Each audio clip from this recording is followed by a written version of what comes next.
तू ही है, अल्फा और ओमेगा तू ही है। दूतों की स्तुति भी तू ही है, बुद्धि और सब ज्ञान तू ही है। यीशु तू महान है, यीशु तू अच्छा है, यीशु तू जिंदा है, यीशु तू धन्य है। दूतों की स्तुति भी तू ही है, बुद्धि और सब ज्ञान तू ही है, राजाओं का राजा तू ही है, प्रभुओं का प्रभु तू ही है, यीशु तू महान है, यीशु तू अच्छा है, यीशु तू जिंदा है, यीशु तू धन्य है।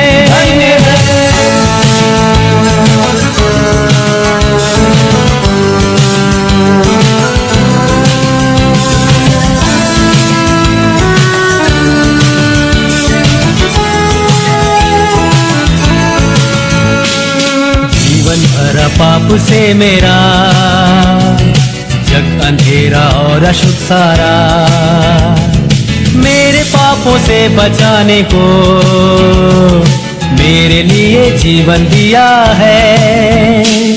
यीशु तू महान है, यीशु तू अच्छा है, यीशु तू जिंदा है, यीशु तू धन्य है।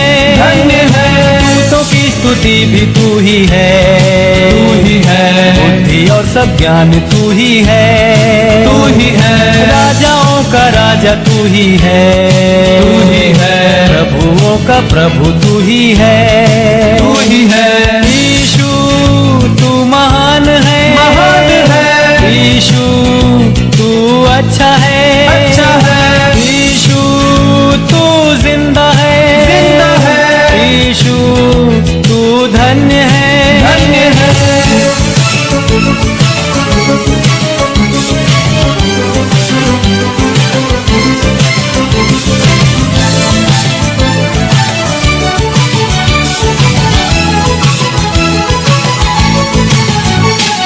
सारे गुनहगारों के लिए अपना खून बहाया यीशु ने, खाई कोड़ों की मार भी दे सलीब पर उसने अपनी जान।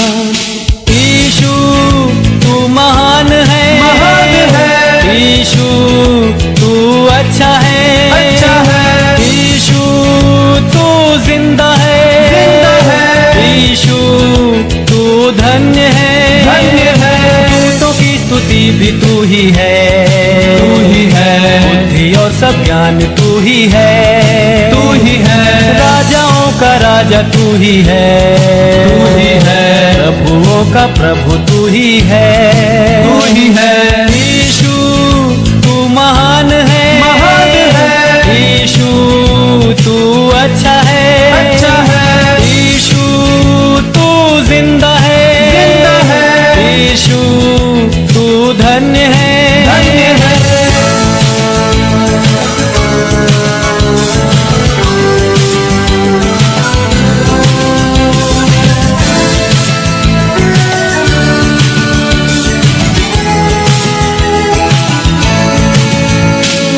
वायदा किया है तूने, वायदा तू करता है पूरा, वायदे के लिए आते हैं बरकतों की बारिश अब उंडे। यीशु तू महान है, यीशु तू अच्छा है, यीशु तू जिंदा है, यीशु तू धन्य है। दूतों की स्तुति भी तू ही है, बुद्धि और सब ज्ञान तू ही है, राजाओं का राजा तू ही है, प्रभुओं का प्रभु तू ही है, यीशु तू महान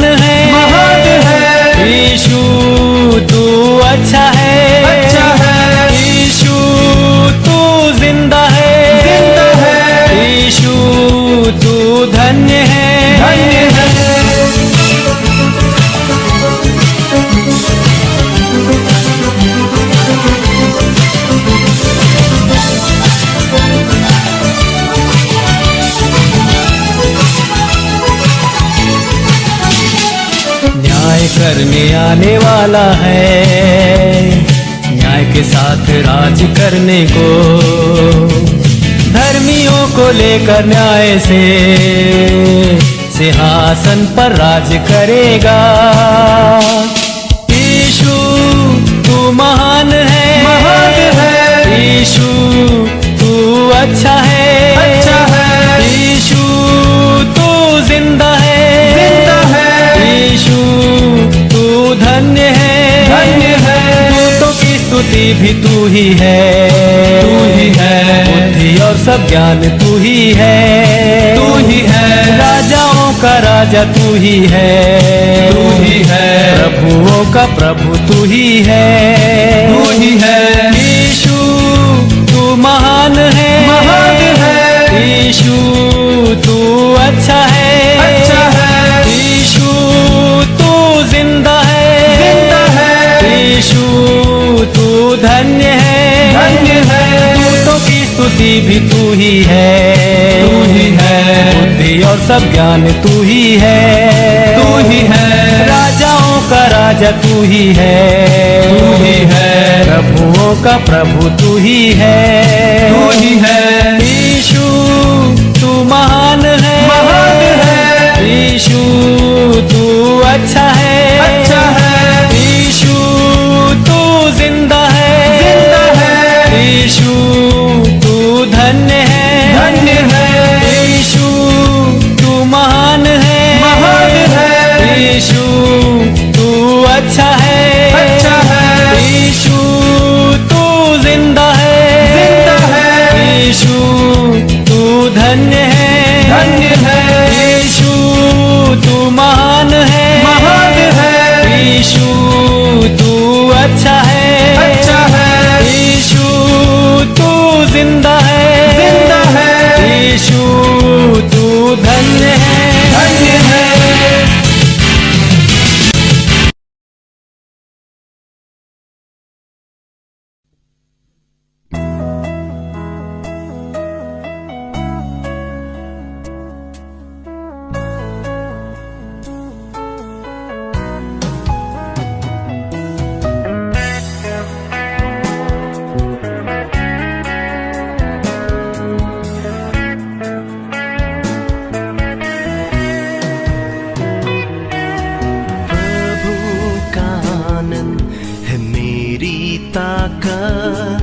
संसार में यीशु है मेरी ताकत, प्रभु का आनंद है मेरी ताकत, संसार में यीशु है मेरी ताकत, वो मेरा आनंद हर एक दिन में, वो मेरा सहारा है,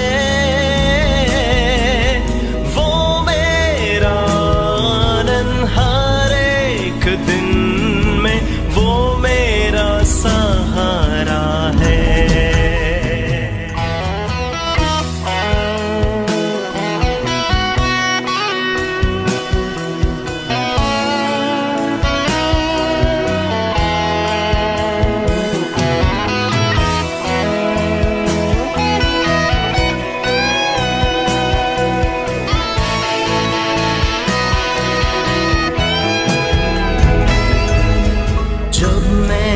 सोचा कि अकेला हूँ, तब प्रभु यीशु ने मुझसे कहा, जब मैंने सोचा कि अकेला हूँ, तब प्रभु यीशु ने मुझसे कहा, संसार के अंत तक साथ रहने वाला मैं तेरे साथ हूँ,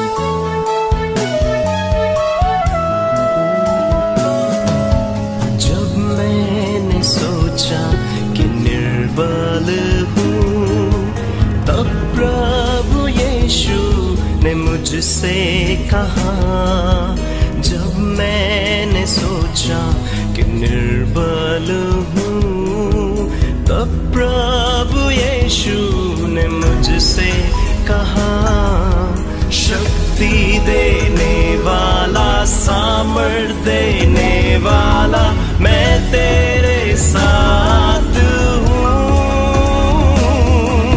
शक्ति देने वाला, सामर्थ देने वाला, मैं तेरे साथ हूँ।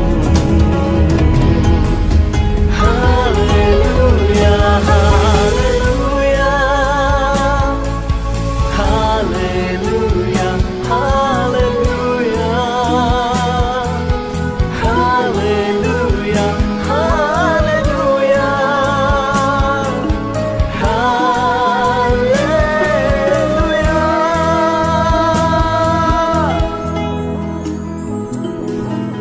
जब मैंने सोचा कि असंभव है, तब प्रभु यीशु ने मुझसे कहा, जब मैंने सोचा कि असंभव है, तब प्रभु यीशु ने मुझसे कहा, असंभव को संभव करने वाला यीशु, मैं तेरे साथ हूँ। असंभव को संभव करने वाला यीशु, मैं तेरे साथ हूँ। प्रभु का आनंद है मेरी ताकत, संसार में यीशु है मेरी ताकत, वो मेरा आनंद हर एक दिन में, वो मेरा सहारा है, वो मेरा आनंद हर एक दिन में, वो मेरा सहारा है।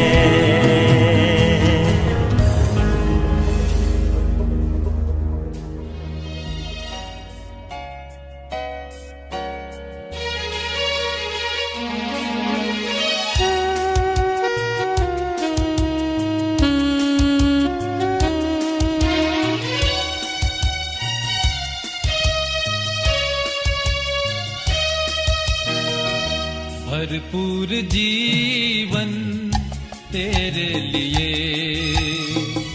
भरपूर जीवन तेरे लिए यीशु लाया है, तेरे लिए भरपूर जीवन तेरे लिए। પ્રભુની આગળ આપણે માથું નમાવીએ, પ્રાર્થના કરીએ, પ્રભુની સહાય માંગીએ અને પ્રભુ જે બધી બાબત આપણને સમજાવે છે એના વચન દ્વારા હિંમત આપે છે, બળ આપે છે, તે આપણને સહાય કરશે. આવો આપણી આંખોને બંધ કરીએ, પ્રભુ આગળ સહાય માંગીએ. પ્રભુ તમે સારા છો, પ્રભુ તમે ભલા છો, એને માટે અમે તમારો પુષ્કળ આભાર માને છે, તમારા નામની સ્તુતિ કરીએ છીએ. અને પ્રભુ તમારું વચન એવું કહે છે કે તમારી કૃપાને લીધે અમે નાશ પામ્યા નથી. પ્રભુ આ સમય અમે તમારી આગળ નમીએ છીએ ત્યારે પ્રભુ કૃપા માંગીએ છીએ. પ્રભુ આ વચનો પવિત્ર આત્મા દ્વારા પ્રભુ તમે અમને આપ્યા છે ત્યારે પ્રભુ વિશેષ કરીને તમારી પાસે કૃપા માંગીએ છીએ. પ્રભુ જે શીખીએ સમજીએ એ પાળવાને માટે પ્રભુ તમારી કૃપા થવા દેજો. પ્રભુ જ્યાં કંઈ અમે ઉણા ઉતરીએ છીએ તમારી પાસે કૃપા માંગીએ છીએ કે પ્રભુ એ સુધાર લાવવાને માટે, એ સુધાર કરવાને માટે તમારી આગળ હિંમત, સામર્થ્ય, બળ પ્રભુ માંગીએ છીએ. અને પ્રભુ એ વિશ્વાસથી જાહેર કરીએ છીએ કે જે પ્રભુ આજે અમે શીખીએ, પ્રભુ એ સમજીએ અને પાળવાને માટે તમારી કૃપા થવાની છે. અને પ્રભુ એ વિશ્વાસથી પણ જાહેર કરીએ છીએ કે તમે અમને બળ આપવાના છો. પ્રભુ ઈસુના નામમાં આમેન. આપણે આ સમયે ઇઝરાયલના વિશે જાણીએ છીએ કે ઇઝરાયલ યુદ્ધમાંથી પસાર થઈ રહ્યું છે. ઘણી બધા એના વિશે આર્ટિકલ્સ આવે છે, ન્યૂઝમાં રિપોર્ટર અલગ અલગ વાતો કહી રહ્યા છે. પણ બાઇબલમાં ઇઝરાયલના યુદ્ધ વિશે પણ લખવામાં આવ્યું છે. આવો આપણે વચન કાઢીશું. પહેલો સમુએલ તેનો ચોથો અધ્યાય અને તેની 1, 2 અને 3 કલમ, ત્યાં પ્રભુનું વચન આપણને જે કહે છે તો એ છે 1 સમુએલ જૂના કરારમાં 1 સમુએલનું પુસ્તક તેનો 4થો અધ્યાય અને તેની પ્રથમ 3 કલમ, ત્યાં એ લખવામાં આવ્યું છે. અને સમુએલનું વચન સર્વ ઇઝરાયલ પાસે આવતું હતું. હવે ઇઝરાયલ ફલિસ્તીઓની સાથે યુદ્ધ કરવાને ગયા ને એબેનેઝેર પાસે તેઓએ છાવણી નાખી અને ફલિસ્તીઓએ અફેકમાં છાવણી નાખી. ફલિસ્તીઓએ ઇઝરાયલની સામે વ્યૂહ રચ્યો. લડાઈ જામી ત્યારે ફલિસ્તીઓને હાથે ઇઝરાયેલે હાર ખાધી અને રણક્ષેત્રમાં તેઓ ઇઝરાયેલીઓના સૈન્યના આશરે 4,000 માણસ માર્યા. આજે પણ આ બાબત આપણને જોવા મળે છે કે ઇઝરાયલ અને હમાસ અને પેલેસ્ટાઇનનો યુદ્ધ ચાલે છે. અને જૂના કરારમાં સમુએલના 1 પુસ્તકના 4થા અધ્યાયમાં પણ આ બાબત આપણને જોવા મળે છે કે ઇઝરાયલ અને ફલિસ્તીઓનું યુદ્ધ એ શરૂઆતમાં લખવામાં આવ્યું છે. અને જ્યારે આ યુદ્ધ થઈ રહ્યું હોય છે ત્યારે એક બાબત લખવામાં આવી છે કે ઇઝરાયલની ઉપર ફલિસ્તીઓ વિજય મેળવે છે. અને જો જોવા જઈએ તો ફલિસ્તી આ જગ્યાએ વિજય થાય છે, ઇઝરાયલને હરાવે છે. ઇઝરાયલ એ ઈશ્વરની પસંદ કરેલી પ્રજા અને પ્રભુમાં આજે આપણે સર્વ એ ઇઝરાયલની જેમ એ પસંદ કરેલા લોક છીએ. પ્રભુનો આભાર માનવો જોઈએ, પ્રભુની સ્તુતિ કરવી જોઈએ. અને અહીંયા જે બાબત જોવામાં આવે છે એ તો એ છે કે ફલિસ્તી ઇઝરાયલ ઉપર વિજય મેળવે છે. ઘણી બધી વખત આપણને આ બાબત પર વિચાર આવે કે ઇઝરાયલ તો ઈશ્વરની પસંદ કરેલી જાતિ છે, તો કેમ બીજા લોકો અથવા બીજી પ્રજા ઇઝરાયલ ઉપર આવીને વિજય મેળવે છે? ઘણી બધી વખત આપણને આપણા જીવનમાં પણ આ બાબત જોવા મળે છે. આપણે પણ ઘણી બધી વખત આ બાબતનો વિચાર કરતા હોય છે, કેમ પ્રભુ તમે તો મને પસંદ કર્યો છે, પ્રભુ તમે તો મને તેડેલો છે, પણ કેમ હું બીજાની સામે હારી જાઉં છું, કેમ હું વિજય પ્રાપ્ત નથી કરી શકતો? અને પ્રભુનું વચન એ નીતિ વચન 21 અને 31માં આપણને શું કહે છે? કદાચ ઘણી બધી વખત આપણે આ વચન વાંચ્યું હશે, સાંભળ્યું હશે. પ્રભુનું વચન ત્યાં ચોક્કસ આપણને કોઈ બાબત કહેવા માંગે છે. સુલેમાન અને બીજા પ્રભુના સેવકોએ આ નીતિ વચનનું પુસ્તક લખ્યું છે. અને નીતિ વચન 21મો અધ્યાય અને તેની 31મી કલમ ત્યાં એવું લખેલું છે, ઘોડો યુદ્ધના દિવસને વાસ્તે તૈયાર કરવામાં આવે છે, પણ ફતેહ તો યહોવાથી જ મળે છે. હાલેલુયા! યહોવાથી જ ફતેહ મળે છે. ઘણી બધી વખત આપણે વિજય મેળવવાને માટે આપણા પ્રયત્નો કરીએ છીએ, આપણી યોજનાઓ બનાવીએ છીએ કે પ્રભુ અમે તમારી સલાહ લેવા નથી માંગતા, અમે અમારી રીતે દોડશું, અમે અમારી રીતે કરશું, અમે જે જ્ઞાન પ્રાપ્ત કર્યું છે અત્યાર સુધી એ પ્રમાણે ચાલશું અને આગળ વધશું. પણ યહોવાનું વચન પવિત્ર આત્મા દ્વારા જે લખવામાં આવ્યું છે નીતિ વચન 21મા અધ્યાયમાં અને તેની 31મી કલમમાં, એ તો એ છે કે ફતેહ તો યહોવાથી જ મળે છે. અહીંયા 4થા અધ્યાયમાં આપણે જોઈએ છે કે ઇઝરાયલ પ્રજા લડવાને માટે ગઈ, પણ ફલિસ્તી એની ઉપર વિજય મેળવે છે. ઇઝરાયલ પ્રજાને તે હરાવે છે. અને ઘણી બધી વખત આપણે બીજા લોકોને પણ જોતા હોઈએ છીએ કે એ એમના જીવનમાં ઘણી બધી વખત એવા યુદ્ધો અથવા એ બાબતો પર વિજય મેળવે છે, ખોટા રસ્તા અપનાવીને, ખોટી બાબતો કરીને. અને ઘણી બધી વખત શૈતાન પણ આપણા મનમાં એ વિચાર નાખતો હોય છે કે તારે પણ આ માર્ગ અપનાવવો જોઈએ, તારે પણ આમ કરવું જોઈએ જેથી તું બીજાની જેમ સફળ થા. પણ વાલાઓ, હરેકનો ન્યાય થવાનો છે. પ્રભુનું વચન ઈ શાસ્ત્રમાં એવું કહે છે કે દુષ્ટે એવું પોતાના મનમાં વિચાર્યું છે કે ઈશ્વર છે જ નહીં. તે જે કાર્ય કરે છે ઈશ્વર નથી એવું વિચારીને કરે છે. અને આપણને જ્યારે જીવતા ઈશ્વર મળ્યા છે ત્યારે પ્રભુની સમક્ષ જવાની એ જરૂર છે. કેમ કે પ્રભુનું વચન આપણે જે વાંચ્યું એમ ચોક્કસ કહે છે કે બધી તૈયારી હોય, ઘોડો યુદ્ધના દિવસને માટે તૈયાર કરવામાં આવે, પણ વિજય તો યહોવાથી જ મળે છે. અને આગળ જ્યારે આપણે આ બાબત જોઈએ છીએ ત્યારે ત્યાં લખવામાં આવ્યું છે ચોથી કલમ ત્યાં એવું કહે છે, 1 સમુએલ 4:4, ત્યારે લોકોએ શિલોહમાં માણસ મોકલ્યા ને ત્યાંથી તેઓ સૈન્યોનો યહોવા જે કરુબીમ વચ્ચે બિરાજમાન છે તેના કરારનો કોષ લાવ્યા, અને એલીના 2 દીકરા હોફની તથા ફિનહાસ દેવના કરારના કોષ સાથે ત્યાં આવ્યા. અહીંયા એક બાબત બને છે કે જ્યારે ઇઝરાયલ યુદ્ધ હારી જાય છે ત્યારે સેલ્ફ એનાલિસિસ કરે છે કે હવે આપણે શું કરી શકીએ, હવે આપણે ફિલિસ્તી ઉપર વિજય કેવી રીતે મેળવી શકીએ.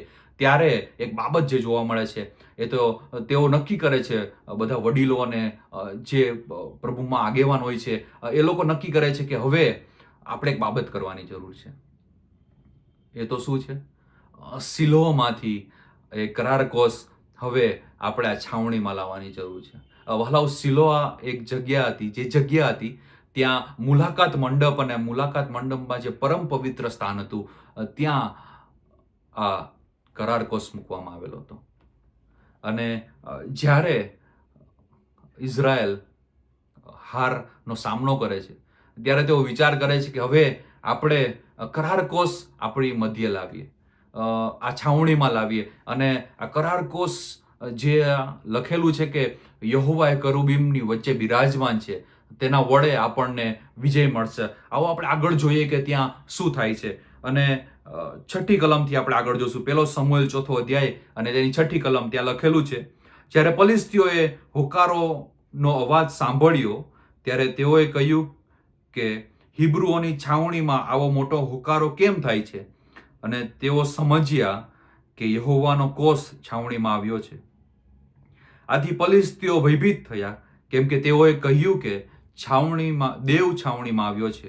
વળી તેઓએ કહ્યું, આપણને અફસોસ, કેમ કે આજ સુધી આવું કદી બન્યું નથી.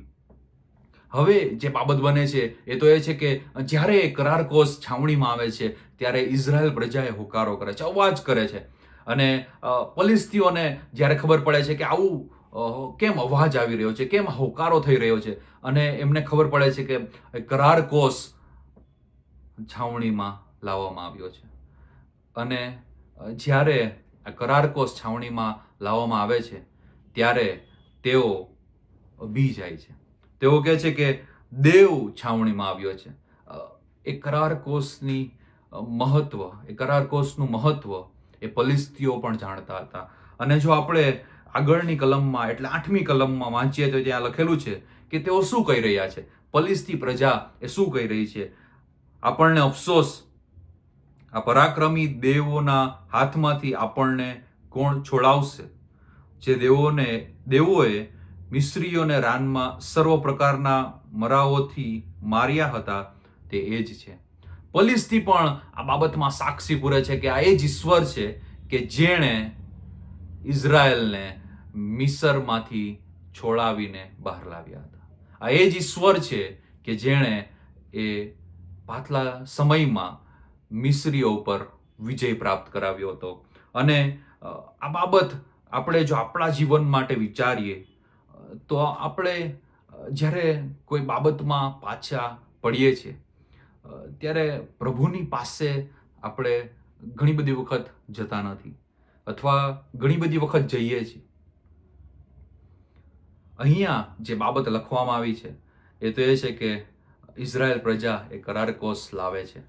અને જ્યારે કરાર કોષ લાવે છે ત્યારે ફિલિસ્તી એ બાબતથી ડરી રહ્યા છે. એમને ડર લાગી રહ્યો છે કે હવે અમારું શું થશે. અને વહાલાઓ, તમે શું વિચારો છો? હવે શું થવું જોઈએ? ઇઝરાયલને વિજય પ્રાપ્ત થવો જોઈએ અથવા હારનો સામનો કરવો જોઈએ? આવો પ્રભુના વચનમાં એ બાબત લખેલી છે, આપણે વાંચીએ. અને 9મી કલમથી આગળ, ઓ ફિલિસ્તીઓ, તમે બળવાન થાઓ ને પુરુષાર્થન દાખવો. રખેને જેમ હિબ્રુઓ તમારા દાસ થયા હતા તેમ તમે તેઓના દાસ થાઓ. પુરુષાર્થન દાખવો ને લડો. ફિલિસ્તીઓ લડ્યા ને ઇઝરાયલીઓને માર ખાધો, ને તેઓમાંનો દરેક પોતપોતાના તંબુએ નાસી ગયો, અને ઘણી મોટી કતલ થઈ, કેમ કે ઇઝરાયલના પાયદળમાંથી 30,000 પડ્યા હતા. પહેલી વખત જ્યારે યુદ્ધ થાય છે અને પલિસ્તીના હારનો સામનો કરવાનો થાય છે, ત્યારે ત્યાં લખેલું છે કે આશરે 4,000 ઇઝરાયેલી આમાં માર્યા જાય છે. અને જ્યારે બીજી વખત આ યુદ્ધ થઈ રહ્યું છે, હવે કરાર કોષ પણ એ છાવણીમાં લાવવામાં આવ્યો છે, ત્યારે ત્યાં લખેલું છે કે આશરે 30,000 એટલે 30,000 લોકો ત્યાં મૃત્યુ પામે છે. વહાલાઓ, ઘણી બધી વખત આપણે જ્યારે યુદ્ધમાં આત્મિક યુદ્ધ હોય અથવા એ આપણા મનમાં ચાલતા ઘણા બધા વિચારો હોય, એ યુદ્ધ ચાલી રહ્યું છે. ઘણી બધી વખત આપણે પ્રયત્ન કરીએ છીએ કે બાઇબલ વાંચન ચાલુ કરી દઈએ છીએ. ઘણી બધી વખત બીજી બધી બાબતોમાં આપણે લાગુ પડવાનું ચાલુ કરી દઈએ છીએ. સારી છે, બાઇબલ વાંચવું એ પવિત્ર આત્માના એ વચનો છે અને જીવંત છે, અને આજે પણ હરેકની સાથે વાત અને વ્યવહાર કરે છે.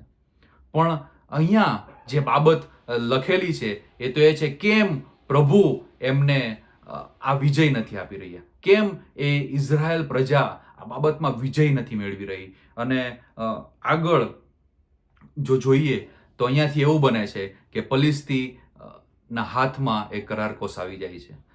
5મા અને 6ઠા અધ્યાયમાં લખેલું છે કે 7 મહિના સુધી એ કરાર કોષ એ પલિસ્તીઓના દેશમાં રહે છે. એ પલિસ્તી આ જગ્યામાંથી એ કરાર કોષ એમને ત્યાં ફરતો ફરતો જાય છે. અને આગળ જો આપણે પ્રભુના વચનમાં જોઈએ તો ત્યાં લખેલું છે, આપણે 7મા અધ્યાયમાં જ્યારે આવીએ છીએ ત્યારે 1 સમુએલ 7 અને તેની 10મી કલમ 1 સમુએલ તેનો 7મો અધ્યાય અને તેની 8 થી 10 કલમ, ત્યાં એક બાબત લખેલી છે કે ઇઝરાયલ પ્રજા હવે ઘણો સમય વીતી ગયો છે, પલિસ્તીઓની સામે 2 વખત હાર મેળવી છે. અને અહીંયા લખેલું છે પ્રભુનું વચન 1 સમુએલ 7મો અધ્યાય અને તેની 8મી કલમમાં, એ તો એ છે, અને ઇઝરાયલ પુત્રોએ સમુએલને કહ્યું કે આપણા દેવ યહોવાની આગળ અમારે માટે વિનંતી કરવાનું પડતું ન મૂક કે તે અમને પલિસ્તીઓના હાથમાંથી છોડાવે. અને સમુએલે એક ધાવણું હલવાન લઈને તેનું સકળ દહનાર પણ યહોવાને કર્યું, અને તેણે ઇઝરાયેલીઓને સારું યહોવાને વિનંતી કરી અને યહોવાએ તેને ઉત્તર આપ્યો. ઇઝરાયેલ પ્રજા એ સમુએલ આગળ જાય છે અને જ્યારે એ સમુએલની આગળ પોતાની બાબત રજૂ કરે છે અને કહે છે કે અમારે માટે વિનંતી કરવાનું તું ન મૂક, અમે પલિસ્તીઓની સામે યુદ્ધ કરવાને માટે જાય છે. યુદ્ધ કરવા જ્યારે જઈ રહ્યા હોય છે ત્યારે પ્રભુના દાસ આગળ જાય છે, કહે છે કે અમારે સારું વિનંતી કરવાનું મૂકતો નહીં. અને 10મી કલમમાં ત્યાં લખેલું છે કે સમુએલ દહનાર પણ કરતો હતો, એટલામાં પલિસ્તીઓ ઇઝરાયેલની સાથે લડાઈ કરવાને પાછા આવ્યા, પણ તે દિવસે યહોવાએ પલિસ્તીઓ પર મોટા ધડાકા સાથે ગર્જના કરીને તેઓનો પરાજય કર્યો, તેઓ ઇઝરાયેલીઓ સામે માર્યા ગયા. પ્રભુએ આ સમયે પલિસ્તીઓની સામે ઇઝરાયેલને વિજય બનાવ્યા, ઇઝરાયેલને જીત આપી. કેમ આગળની 2 વખત જ્યારે તેઓ પલિસ્તીન સામે યુદ્ધ કરવાને માટે જાય છે પણ તેઓ વિજય પ્રાપ્ત નથી કરી શકતા. અને આ સમયે જ્યારે યુદ્ધ કરવાને માટે જઈ રહ્યા છે 7મા અધ્યાયમાં, ત્યારે ત્યાં લખેલું છે કે યહોવાએ એમના ઉપર એટલે પલિસ્તીઓ ઉપર ગર્જના સહિત એ આવીને એમને ઇઝરાયેલના હાથમાં સોંપી દીધા. એક બાબત જે ઇઝરાયેલ આ યુદ્ધ એટલે જે 7મા અધ્યાયમાં જે બાબત લખી છે એ બાબત જો આપણે 1લી કલમથી અને 3જી કલમથી વાંચીએ તો ત્યાં ચોક્કસ બાબત લખવામાં આવી છે કેમ 3જી વખત તેઓ આ યુદ્ધમાં વિજય મેળવે છે. ત્યાં લખવામાં આવ્યું છે 1 સમુએલ 7મો અધ્યાય અને તેની 3જી કલમ, ત્યારે સમુએલે ઇઝરાયેલના આખા ઘરને કહ્યું કે જો તમે તમારા પૂરા અંતઃકરણથી યહોવા તરફ ફરતા હો તો તમારામાંથી અન્ય દેવો તથા આસ્તારોતને કાઢી નાખો ને તમારા મન યહોવા તરફ વાળો ને કેવળ તેની ઉપાસના કરો એટલે તે તમને ફિલિસ્તીઓના હાથમાંથી છોડાવશે. ત્યારે ઇઝરાયેલ પુત્રો બાલીમ તથા આસ્તારોતને કાઢી નાખીને કેવળ યહોવાની ઉપાસના કરવા લાગ્યા. વાલાઓ, અહીંયા જે બાબત જોવા મળે છે એ તો એ છે કે ઇઝરાયેલ એ કરાર કોષને લાવે છે, પણ જે બાબત એમના જીવનમાંથી દૂર કરવાની છે, જે બાબત કાઢી મૂકવાની હતી, જે કેવળ યહોવાની જ ઉપાસના કરવાની હતી, એમાં તેઓ પાછા પડે છે. અને આને કારણે લખેલું છે કે જો તમે કાઢી નાખો તો યહોવા નિશ્ચય તમને વિજય આપશે. ઘણી બધી વખત આપણે બાઇબલ વાંચન કરીએ છીએ, ઘણી બધી બાબતોમાં ચર્ચની એક્ટિવિટીઝમાં ભાગ લઈએ છીએ અથવા સેવા આપીએ છીએ. સારી વસ્તુ છે, કોઈ બાબત એ ખરાબ વસ્તુ નથી પ્રભુની સેવાને માટે. પણ જો આપણે બહારથી જ સારા દેખાઈ રહ્યા છે, બહારથી જ આત્મિક દેખાઈ રહ્યા છે, પણ અંદરથી જો આપણે પ્રભુ જે દૂર કરવા માંગે છે આપણા જીવનમાં, પ્રભુ જે હૃદયમાંથી કાઢવા માંગે છે, એ માફી આપવાની બાબત હોય અથવા એ માફી માંગવાની બાબત હોય, એ કેવળ યહોવાની ઉપાસના કરવાની બાબત હોય કે કોઈ બાબત મૂકી દેવાની હોય, યહોવા એ આજ્ઞા પાલન માંગે છે. જેમ આપણે વાંચ્યું નીતિ વચન 21 અને 31માં કે ફતેહ તો યહોવાથી જ મળે છે. જે ફતેહ આપનાર છે તેની ઈચ્છા એવી છે કે આપણે પણ જેમ ઇઝરાયેલે ઘણી બધી બાબતો જે દેવને પસંદ નહોતી એ કાઢી નાખી અને યહોવાએ એમને સહાય કરી, યહોવાએ એમને મદદ કરી. પ્રભુની આગળ જ્યારે આપણે આવીએ છીએ, પ્રભુની આગળ જ્યારે આપણે વચન વાંચવા બેસીએ છીએ અથવા કોઈ સેવામાં જોડાયેલા છીએ, જો પ્રભુ આપણને ચોક્કસ કોઈ બાબત કરવાની કહે છે, એ કરવાની જરૂર છે. જો પ્રભુ કહી રહ્યા છે કે તારે આ બાબત કરવાની જરૂર છે અથવા મૂકી દેવાની જરૂર છે, કોઈ વ્યસન છે તે મૂકી દેવાની જરૂર છે, તો ચોક્કસ એ બાબત મૂકી દેવાની જરૂર છે. અને જો આગળ વાંચીએ ત્યાં લખેલું છે 12મી કલમમાં, પેલો સમુએલ 7મો અધ્યાય અને તેની 12મી કલમ. ત્યારે સમુએલે એક પથ્થર લઈને મિસ્પા તથા શેનની વચ્ચે તે ઊભો કર્યો ને તેનું નામ એબેનેઝેર પાડીને કહ્યું કે અત્યાર સુધી યહોવાએ આપણને સહાય કરી છે. હાલેલુયા. યહોવાએ ક્યારે પણ આપણને મૂકી નથી દીધા. તે આજ દિન સુધી આપણને સહાય કરી છે. અને આ એબેનેઝેર, આ જગ્યાએ સમુએલ એ પથ્થર રાખીને જગ્યાનું નામ પાડે છે. અને લખનાર એ 4થા અધ્યાયમાં એબેનેઝરનો ઉલ્લેખ કરે છે કે આ જગ્યાએ યુદ્ધ લડવામાં આવ્યું છે.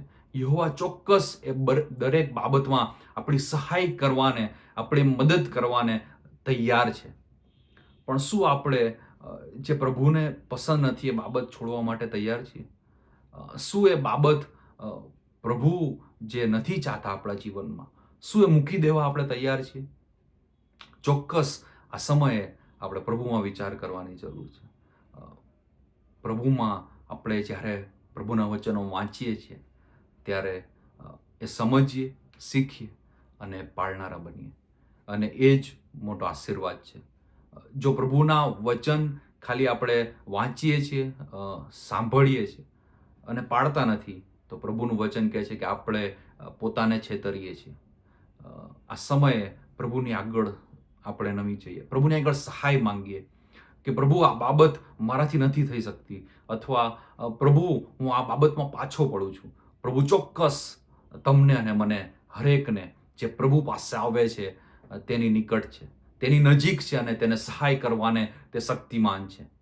અહીંયા જેમ ઇઝરાયેલે જે બાબત દૂર કરવાની હતી, યહોવાની ઈચ્છા હતી કે એમને એક જ દેવની ઉપાસના કરવી. કરારકોસ લાવવાથી એ બાબત બની નહીં, પણ જ્યારે એમણે એમનું જીવન બદલ્યું, એમણે જીવન જ્યારે પ્રભુને સોંપી દીધું, એ પ્રમાણે ચાલ્યા, ત્યારે યહોવાએ એમને વિજય આપ્યો. પ્રભુ આપણને કરવાને માટે સહાય કરે. પ્રભુ આગળ દોરવણી માંગીએ, પ્રભુની આગળ બેસીએ અને પ્રભુને કહીએ કે પ્રભુ મારામાં કઈ બાબત એવી છે કે જે પ્રભુ તમને નથી ગમતી, અથવા તમે ચાહો છો કે મારા જીવનમાંથી એ દૂર થાય, તો પ્રભુ ચોક્કસ જે બાબત જણાવે છે એ કરીએ અને પ્રભુ આપણને ઉત્તરોત્તર આગળ વધારતા જશે. એ આત્મિક લડાઈ હોય અથવા આપણા કરિયરને રિલેટેડ હોય અથવા કોઈ ફેમિલીની કોઈ બાબત હોય, એ એકતાની બાબત હોય, એ પ્રેમમાં વધવાની બાબત હોય, એ માફીમાં વધવાની બાબત હોય, ઘણા બધા યુદ્ધ હોઈ શકે, પણ વિજય તો યહોવાથી જ મળે છે. આવો આપણી આંખોને બંધ કરીએ, પ્રભુની આગળ સહાય માંગીએ. પ્રભુ, અમે તમારો આભાર માનીએ છીએ, તમારા નામે સ્તુતિ કરીએ છીએ, કેમ કે તમે મહાન છો અને પ્રભુ તમારું વચન એ કાયમ રહે છે, કેમ કે પ્રભુ આ વચન એ તમારા મુખના શબ્દો અને પવિત્ર આત્મા દ્વારા લખવામાં આવેલા છે. પ્રભુ, સહાય માંગીએ છીએ તમારી કૃપાને માટે. પ્રભુ, ખાસ અમારા પર કૃપા થવા દો, જ્યાં કંઈ પ્રભુ તમને કોઈ બાબત નથી પસંદ એ દૂર કરવાને માટે, અને પ્રભુ તમારા વચનમાં, પ્રભુ તમારામાં આગળ વધવાને માટે તમે અમને સહાય કરો. અને પ્રભુ, એ જ અમે કહીએ છીએ કે અમે ઘટીએ અને તમે અમારામાં વધો, એ અવશ્યનું છે. પ્રભુ ઈસુના નામમાં, આમીન.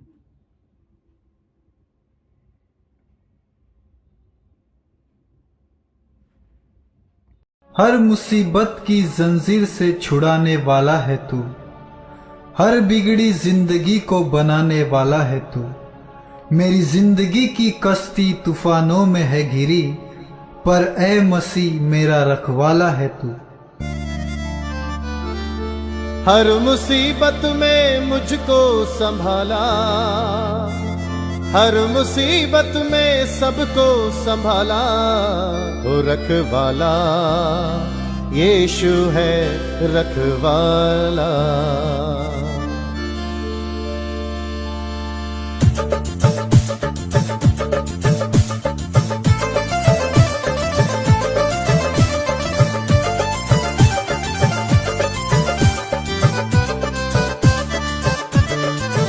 रखवाला यीशु है रखवाला,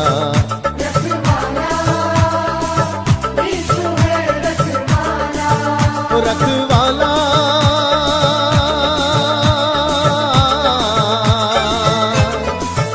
रखवाला रखवाला रखवाला रखवाला यीशु है रखवाला.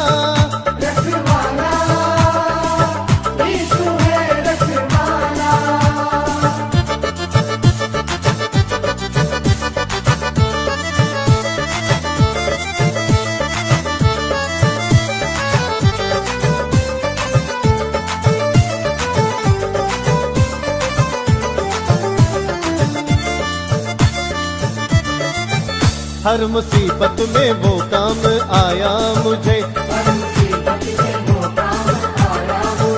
मरते मरते यीशु ने बचाया मुझे, मरते मरते यीशु ने बचाया मुझे. रखवाला यीशु है रखवाला, रखवाला यीशु है रखवाला, रखवाला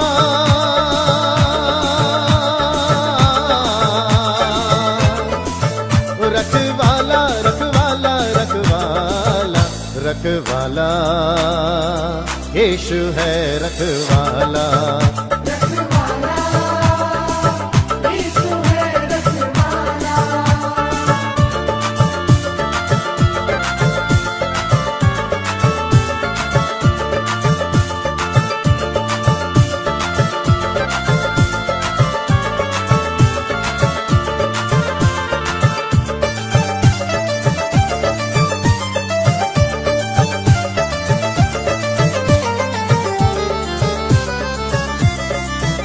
जब मसीहा का दीदार हो जाएगा, तेरा बिगड़ा हुआ काम बन जाएगा, तेरा बिगड़ा हुआ काम बन जाएगा. रखवाला यीशु है रखवाला, रखवाला यीशु है रखवाला, रखवाला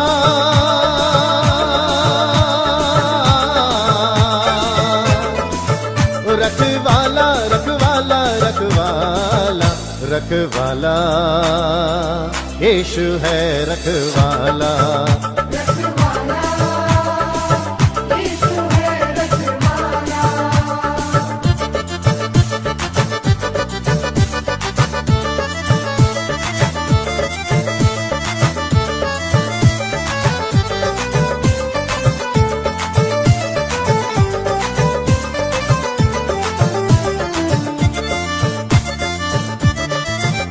वो धरती का राजा वो सरकार है निराला मसीहा का दरबार है निराला मसीहा का दरबार है रखवाला यीशु है रखवाला वो रखवाला यीशु है रखवाला वो रखवाला